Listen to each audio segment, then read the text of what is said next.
Welcome to another episode of Visibility Era, the podcast. I feel like today's like the first day in a really long time that I showered before our You look our. great. Thank you. I mean, my hair is a little frizzy because I kind of tried to like blow dry it. And anyone out there, if you have curly hair and you like just blow dry it with the regular blow dryer, you don't like use a diffuser, they know.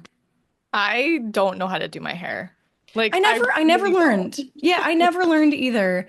I mean, your hair's so thick and beautiful. You don't have to learn. You're good. Thanks. You're Thanks. Yeah, welcome. what highlighter are you using? Like, I feel like your skin looks nice. Oh, I got a new one. Okay, It's tell me. Ilia. It's Ilia Oh. and it's like a cream one and it's very light. And I wasn't sure if I loved it at first because like I think my like 2016 roots, like when I learned how to do makeup are real strong. Like I still want to do like intense eyebrows and like intense wings and sparkles. Under eye. What was it? Like under eye eyeliner? I I was doing that. stopped doing that Yeah. because I feel like when you get to a certain age, it starts making you look old. It So I doesn't look stopped. good. I Yeah. remember there was a girl I worked with at this bagel place. She tattooed under eye liner. That didn't age well. Sorry. Speaking of tattooed, my friend's grandma has blue tattooed eyeliner. Oh no. She honestly looks kind of cool. I feel like Like, as a grandma, like whatever, like you oh, could rock it. I mean, she's got like the 50s hair. She's just like rocking a whole look. So it looks great for Betty. But yeah, Betty. Oh, I was like, ooh, eyeliner under the eye tattooed. That also sounds really painful to me. I can't. Okay, I went to the eye doctor once. This is a quick story, traumatic for me. One day I was looking in the mirror and I noticed that there was like, I thought it was just like, like light reflection on my eye. And then I realized that it wasn't moving at all when I moved my face. And I Oh. was like, wait a second. Like you can see like a white dot, right? It was like that. And like light reflection. Yeah. Wait, Okay. no, I don't know if I get it, but I don't know So anything like about right on the pupil, like Oh, yeah, white. yeah, yeah. Yeah, yeah, Yeah, yeah. Okay, I see from my that. ring light. So I Yes. thought it was like that. And then I realized it wasn't going away just on one eye. And I was like, oh my God. And then I realized that there must be something white stuck on my eye. So this was like also before I went to a bridal shower. So I'm panicking. I call this eye place and I like the optometrist or whatever they're called. And I was like, hi, I like have something stuck on my eye. It's an emergency. I need to come in. And they were like, okay, cool. But you're gonna have to wait for a little bit. I go, okay. I go in with my dad. My dad like came with me, I think, because I was panicking so much. So thanks, Benny B. And and we waited for like 2 hours. They took me in and they were like, "Oh yeah, it looks like maybe like paint or something, but it must have been there for a while because a film grew over it. We're gonna have to pick it off with a needle." I was like, I don't have glasses. I've never been to the eye doctor. I was panicking. He has this Um, like magnifier that's like 20 feet deep, like in my eye. I was freaking out. did they like He, numb it? Did they like they put a did. numbing cream or They something? did, but I could see the needle coming to my eye. It was so Oh, and traumatic you at one can't point. close your eyes. Oh, at one point I Ah! started panicking and I was like, I need to lay down. I'm gonna pass out. And he was like not being nice to me. He was like, grown adults don't have issues like this. And I was like, okay. Then I went to the bridal shower with an eye patch on. I was like a pirate. Yep. Anyway, that's that. Good So story. thank you. So today's episode, we want to talk about how to honestly get featured in 2025. We were talking about how the media industry has changed so much over the years, but one thing that's stood true is there are strategies to get featured for free. You just need to learn how. Yep. And I feel like it So, always comes down to like branding, messaging, positioning, framing. And okay, this is a product I just bought and I have to share it because I think this is genius. So, how much do you pay for like almond milk? Like if you get like a container of almond milk. well, I'm like, well, inflation.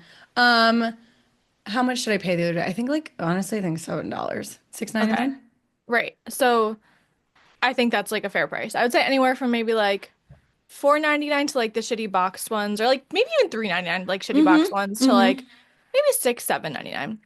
So I find this like product the other day and it's called Joy, Joi, and they basically like rebranded almond and cashew milk where instead of, you know how if you blend cashew butter with water, you get cashew milk? Yeah.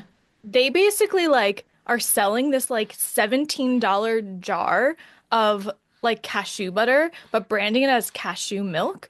But people will pay more for this like cashew butter, but it's really just the milk that you could buy from the store.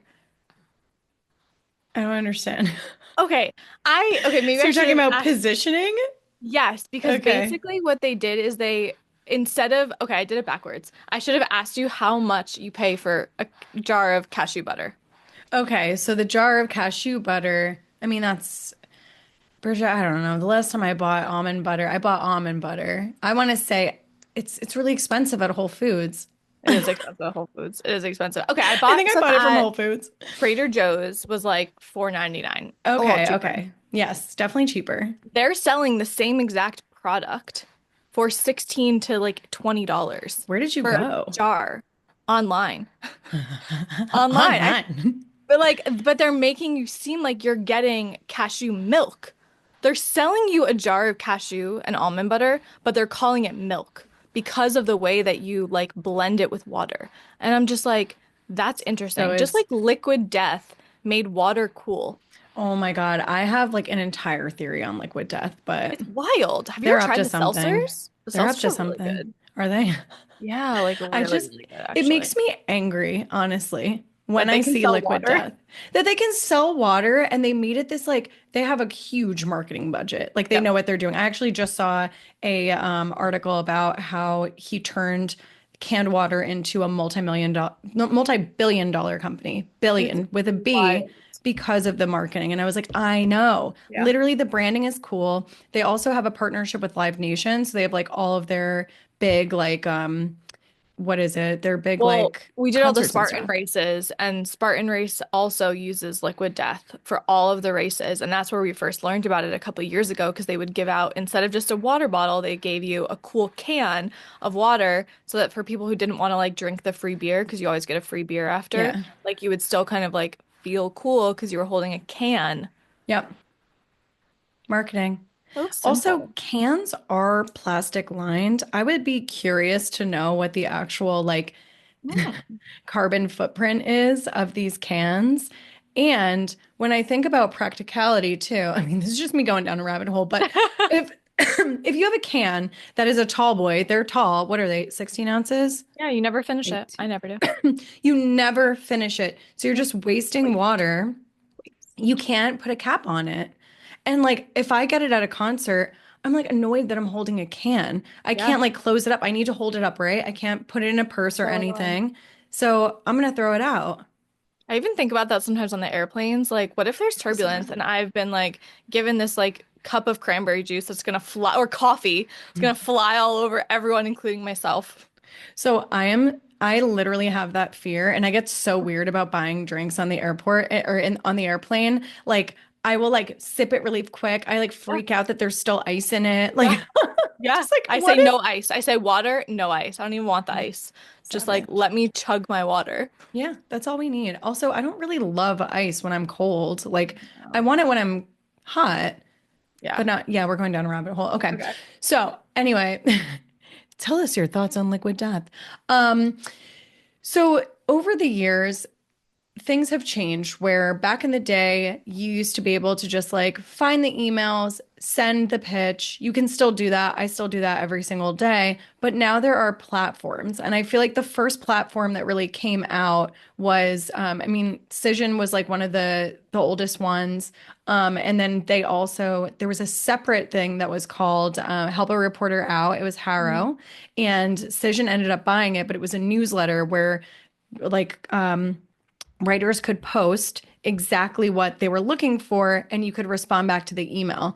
But the only thing about that, this used to drive me nuts. They wouldn't actually give the email address. It would be like responding to a query. So basically the writer had to use Cision to go in and see all the responses and then they could respond and you could get their email. But if they never responded, you could never get their email. So I think they spun it as a protection thing, but it was more of like, hey, if you want emails, go to Cision. Yeah. So interesting. But Cision was great in that it was a platform where you could look up different publications, you could look up their writing staff, and you could also look up their email addresses. And so you had access to all of this without trying to like figure it out yourself on the internet. Well, I was just thinking, like, I feel like Cision, so that was like back in the day, right? You used to work for an agency. I'm sure they had a budget to pay for a platform like that where they had a bunch of seats for the staff. Now that everything is shifted, first of all, they're like laying off all these, like, it's not the same. There's so many more freelancers. So does Yeah. Cision even have an option for, like, what is their cheapest option? Do you know what the pricing looks like these days? No, their pricing is insane. And I did so many agencies I worked at, they all shared their logins. Yeah. And it's like technically illegal to do that. But even huge agencies didn't want to pay for it. It's so expensive. It's thousands of dollars a year just to get access to this. And then you also need to pay to send things through the wire. So you could send press releases on a blast through them, but then you also have to pay thousands of dollars for that. It's just, it was crazy expensive. So, yeah, I have no idea what they're. This also sparked, I think, other companies, though, why it Yeah, was so for sure. expensive. Because now, like, we've been using, well, I would say from Harrow, then it probably went to Quoted. I'm sure someone saw like what they were doing. There might have been a couple other ones Muckrack. in the meantime. Excuse me, Muckrack. That makes sense. And like you had to pay for Muckrack as well. Muckrack does have like a free thing, but you can really just, you can only get there. It's very hard to orient yourself if for a free version. It's not really free, you know? Yeah. Yeah. It's It's different. not it's not free. You can just like see profiles and you can't get their email addresses. There is a cheaper version, I believe, on Muckrack, but same thing. It's like they don't have options for freelancers to share, which is weird. So like if you're a freelancer, you most likely are working on contracts with other freelancers. Like that's very common. And so they haven't solved that problem yet of being able to like have other seats Mm, where they have to like buy another login basically. And so right. and they also like track IP addresses. So anyway, super interesting on that front. But what I do love about the evolution of everything is there are a lot of freelance writers now. Like there's been major layoffs at staff. And so what used to be kind of like a gate kept thing where you couldn't find their email, now all these writers are freelancers and they're creating their own personal brands where they have their emails out there. So you can easily find almost everybody's email online. Yeah, that's, been something interesting that I've even learned, like from the writers, seeing their websites, and they're not just writing, like they're able to almost use what they've Yeah. learned and put that into so many different avenues. Like, remember Jess Walrack, who we've had on the show? She's such a sweet, sweet person, and she does like financial writing. But she's also done a bunch of other things. Like she has this incredible like freelance group. So it's almost allowed writers to become to like widen the scope of what they want to do and also allow them to be more accessible. And I'm sure there's like pros and cons of that for them because now their emails are out there for anyone to pitch, but you also still need to understand like who to contact and how to get those emails and like what to say to them. So there is still that, but I think what's been really cool about seeing the progression of some of these platforms is I love when companies are super smart with solving a problem. And like we Yeah. just, I don't know, Quoted did this really, really well. I would say the best out of what's out there right now because it connects, members of the media with sources and people like you and me and sources, experts, products, all those things. I even think they're like starting to venture into podcasts, like literally everything that a Yeah. brand would want for themselves. Quoted has made it very simple. Like we have a sign up link just below this video or below the podcast. So if you're not on there, like it's free to sign up. They do have paid versions, but I would say that that's probably my favorite and favorite to use. It's like so 2025, you know? It's just It's well done. it's so 2025. Well, what I will say too is startups act differently than companies that have been around for a while. Yeah. Like they came in with a driving force of like, oh, we're gonna change the way that media works. Like we've talked with the founder, Yeah. which was a very cool experience. So he basically is a veteran in PR, and he was like, "Yeah, we're changing everything. Like we want it to be accessible for people. Of course, you need to pay, but it's like their options are so affordable, Yeah. and you get so much out of it. Like just this month, I've placed, I want to say I've gotten like 4 placements just from Quoted, which is really great. And so we've gotten our money's worth like time and time over, Yep. but they will listen to their customers and solve problems to your point. So if they know they need to adjust something, they will. And if they Yep. know they need to include something, they will. We've been using this platform for a little over a year now. It's been a while. Yeah, maybe even more. You know, I'd made that video on Quoted last year, like directly a year ago. So probably a year and a half, 2 years almost. Yeah, whenever they started, we were kind of on it. You found Yeah. it, which is like Reddit. classic Bridget. Yeah, she was on Reddit. And she was like, "All right, so I found this really cool platform. Let's try it." And I'm like, "Okay, I'm not the best at trying new things. Like I'll get stuck in my ways." And you are just a pioneer through and through. But anyway, she was like, "Oh, we should try this platform." And where was I going with this? I don't even know. I don't even know where I I was don't know. going with We've been this. on there. We're ride or die Quoted fans. They've just done a Oh, good job. it's evolved. That's all I wanted to say. It's Yeah. evolved so Yeah. much since we started working with it. Yeah. Yeah. I feel like And that's how like a company that does well, they stay agile, and they've yes. definitely done that. Like just all the options on there make it easier time and time again. Like there's like hashtag search functions. There's, by industry, by keyword. Like I don't know. It speaks to me. It's simple. It's easy. Like I love it. Yeah. Do you think they've also spoken to Alex Hermosi? Probably. Oh my gosh. Speaking of, if you are a fan of learning about businesses, Bridget like got me obsessed with Alex Hermosi, but he was just on the Diaries of a CEO podcast and it was so good. It was So so good. good. I think I have his book below me. I think I have $100 million offers right Wow. below me. It's just like it's so simple. I'm like, wow, how many times throughout my life have I complicated anything business wise? Yeah, yeah. A lot. I also really love that he talks about like he's like, yeah, I'm a billionaire. Like I kind of don't really need to work. I just really enjoy it. And I was like, Yeah. I love that you love that. Yeah. Yeah. I feel Like, like we really like I feel like there's a lot of doom and gloom with work yeah. and it's like, oh, I just want to retire. Oh, I have to work. I have to work. And he's like, no, I actually really enjoy this. I'm like, that's cool. I like that for you. It is cool. And he even has like, I don't know if he's still doing it, but there's a whole like free course he has online with like acquisition.com, which is like one of his companies. I would highly recommend people go through that if they're like new to business. Have you looked through? I probably sent it to you. I was like, this is amazing.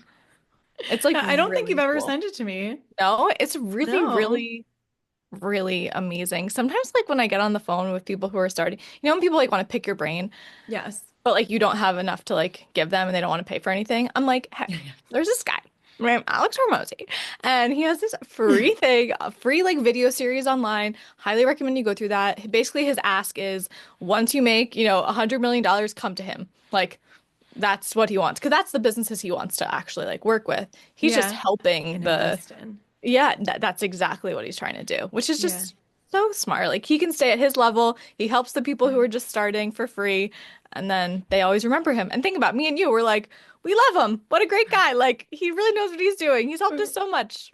We really do love him. We're big fans. Well, you love My First Million. That's like your show.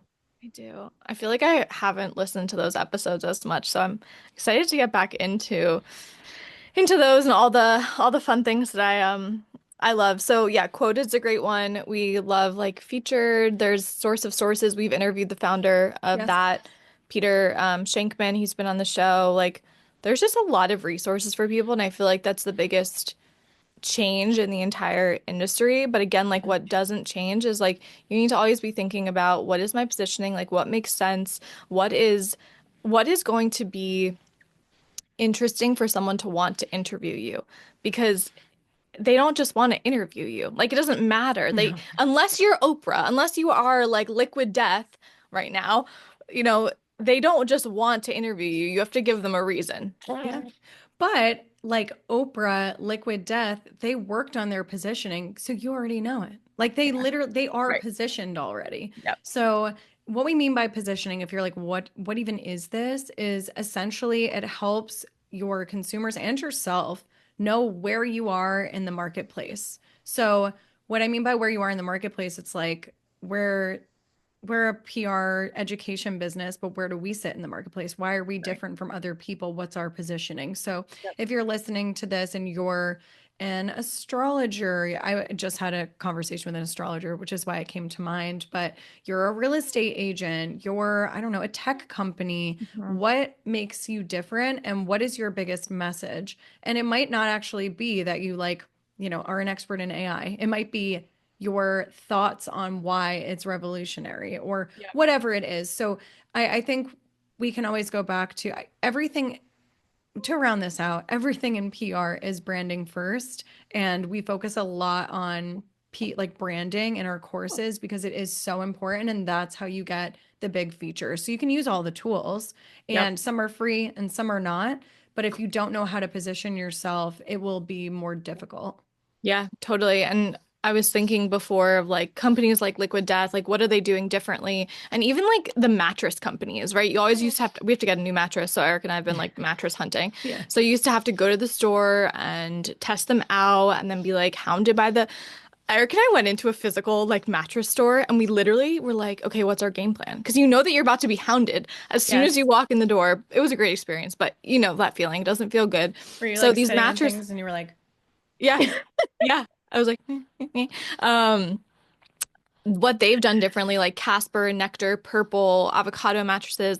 It's like mattress in a box, usually like a huge trial. Some of them are branding themselves as like best ingredients, right? Because these are off-gassing. The mattresses are like off-gassing. So they're all selling the same thing. They're all selling a mattress, but they're all figuring out a different way to be different than, you know, Bob's Discount Furniture or Ashley Furniture or like Costco mattresses. And like that's what it's always about. And you know what? My favorite module in Pitch Party, our program, is the differentiation module because it's just so good the so way good. like to think about what is different. And that's the most important thing. You can all sell the same things, but you need to figure out why you're different.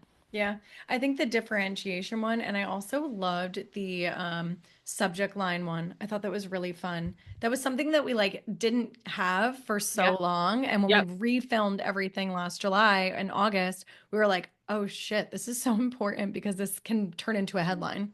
Yeah, and you know what's interesting? Like I always think of subject lines kind of like what I think of with YouTube video headlines or Mm. what they call themselves. And I have seen some of my favorite like YouTube channels change the name of their video So if it wasn't being clicked on, right? Or it wasn't getting good feedback. And that shows you like that's what people are clicking on first. So the same thing when you're sending out a pitch, that's the first thing that they're seeing. So is it going to land? And that's why like, you know, you really drill home making sure it's good because you don't want to be hounding these people again and again and again and again and again and again and again and again by just yes. change. Like you want to be thoughtful the first time. Yeah. And with subject lines, like you just don't want to be like boring either. Like there's so many things that have been done before. So it's like how, and you are unique. Your angles Right. are always going to be unique. So how do we add that uniqueness into the subject line? Like Yep. how do we just make it So true. fun? So true. So changing with affiliates and with products. So I am just starting to get back into product PR, which is really fun. And I'm working with a card deck. I'm working with a beauty brand. And so, yeah, skincare, so cute. So it's been really fun to learn the back end of that. And like, there used to be, I want to say like ShareASale was like the goat in this for a while, where like everyone was using ShareASale, Mm-hmm. publications, creators, brands, but Yep. I found it to be really like not user friendly. And I actually didn't dive into it. I had so many calls, like 3 calls with their salesman. He was definitely over me. By the time we had our third call, he was like, "Are you buying?" Like, "Cool, buy," and like was over me, and that's fair. But I just like couldn't understand how the back end worked. I thought it was like Yeah. so difficult. Like you'd have to Yeah. be in there all day. Right. So I've been taught how to use Impact, which is another affiliate platform, and it's my preferred affiliate platform right now.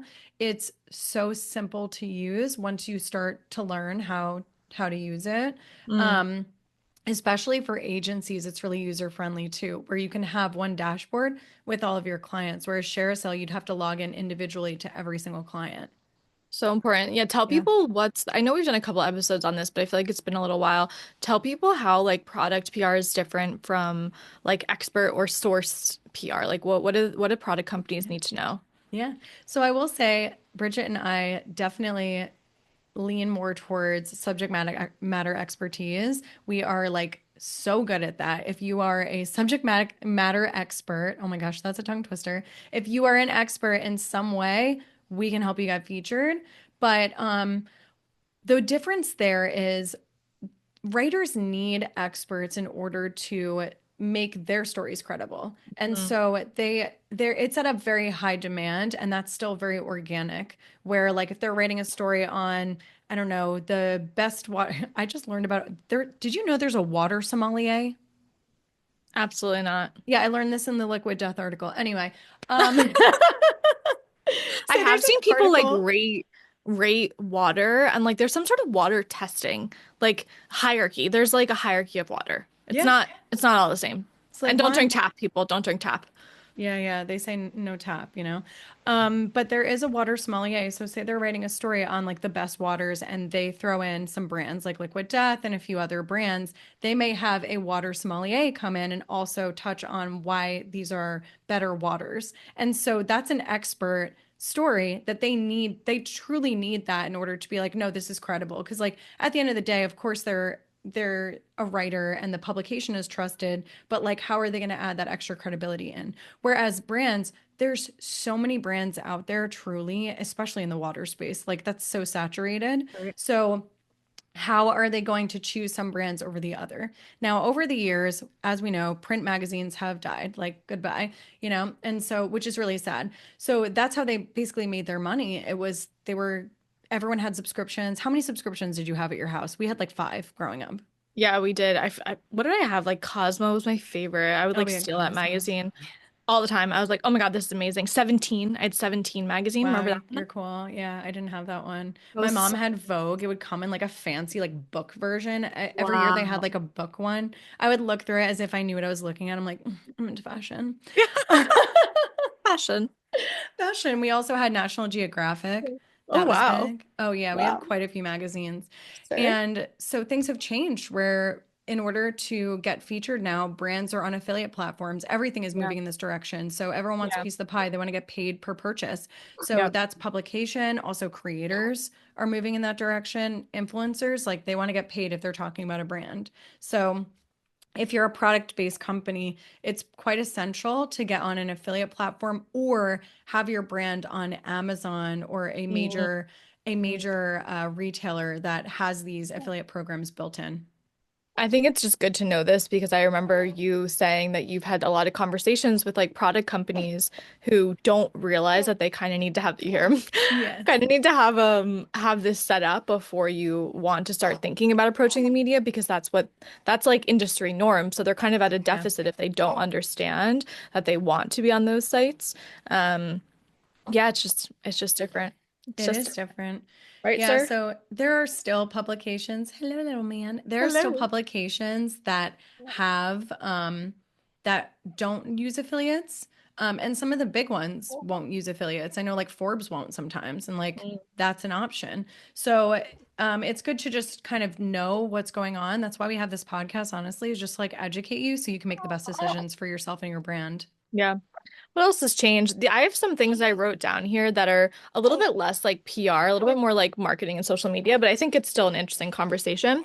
So one thing I've seen, I'm up at like 1 a.m. and like 3 a.m. So I'm scrolling my YouTube shorts, which I We love love, the YouTube and shorts. we love the YouTube shorts.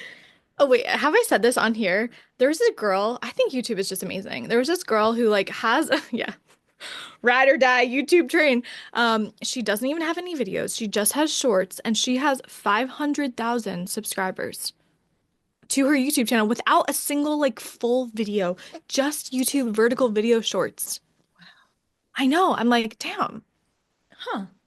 that's cool. So you don't even need to have like videos. But as I was scrolling one day, um, you know how like all the influencers have like a beautiful home with like the perfect kitchen and like everything is like neutral and just like sexy and beautiful.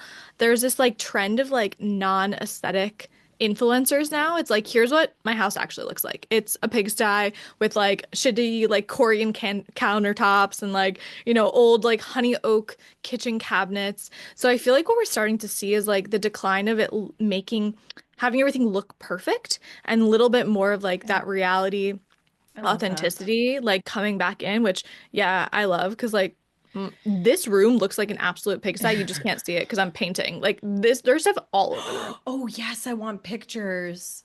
I It's keep been a seeing your journey. mood board. I've been like all about it on your Instagram. It's been a journey because before a baby that would take us 2 days tops. It's taken us a week and a half to finish painting a room. Because like I'm feeding him every like 2 to 3 hours, so it's just been It's been funny, but I just think that we're going to come back to a little bit more of like the reality. And I think we probably had that prediction last year too, but I would say even more so now. And my favorite social media shift is that reels are still working, but so are picture carousels. Good old non-Canva, photo reel from your actual phone, Yeah. pictures. Love it. Yeah. So if you don't know the update, you can click on pictures and add like multiples or like a carousel on Hmm. Instagram. And then you can actually use their fonts and just like type over it, which Yep. makes it so much easier too and user friendly because like carousels do well and they're also fun for like storytelling, but you have to go into Canva, you have to create them, then you have to download them. Now you can do it all in the app, which like I don't know why they didn't do this sooner. I know. And everybody likes to read stories that way. Like Yeah. I read stories that way. They also have that option on TikTok. I think they probably noticed that like it does really well on Yep. Instagram, so they do that now on TikTok too. I mean, not now; it's been there for a while.